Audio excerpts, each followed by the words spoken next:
Okay, so you've been at your desk for 2 hours. And if someone walked in right now and asked, "What did you get done?" you'd pause. Not for a long time, just a second, but long enough to feel it. Because you were busy. You were doing things. Tabs open, notes written, files organized, plans made.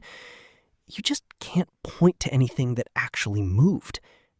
And that pause, that half second where you search for an answer, that's what this video is about.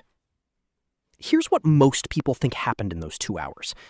Distraction, laziness, a lack of focus. And maybe some of that is true, but there's something else happening underneath it that almost nobody talks about. Because you weren't avoiding work. You were working, just not on the thing that matters. And your brain, the whole time, was telling you everything was fine because it thought you were making progress. Here's the part I want you to really sit with. Your brain doesn't track progress. It tracks the feeling of progress. And those two things are not the same. There's a system running in the background, constantly, automatically, that tries to predict whether what you're doing is going to lead somewhere meaningful. And when it thinks you're on the path, it rewards you. Not for finishing, not for producing anything real, just for approaching, for facing the direction of the goal, for feeling like you're about to do the thing. Opening a document feels like starting. Making a plan feels like moving. Rearranging your workspace feels like preparing to work. And from your brain's perspective, that's often good enough. The signal fires, the feeling of progress arrives, and you settle in. But here's where it gets uncomfortable, because that feeling isn't neutral. It's actually easier to access than real progress. Real work is hard. Real work is uncertain. Real work forces you to confront the question your brain is most afraid of. Can I actually do this? Fake work never asks that question. Fake work always says yes. It always feels like you're getting somewhere. It always feels safe.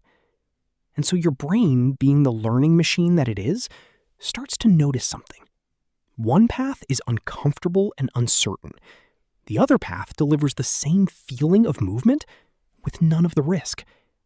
And gradually, quietly, without you deciding anything, it starts to prefer the second path.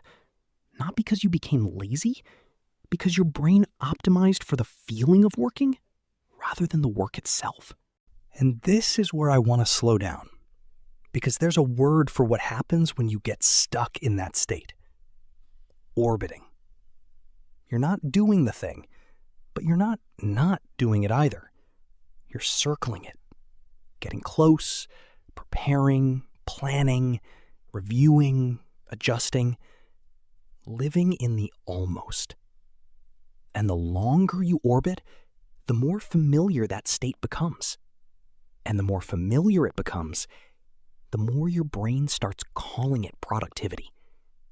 Which means you're not just tolerating fake progress anymore, you're seeking it because it feels like the real thing.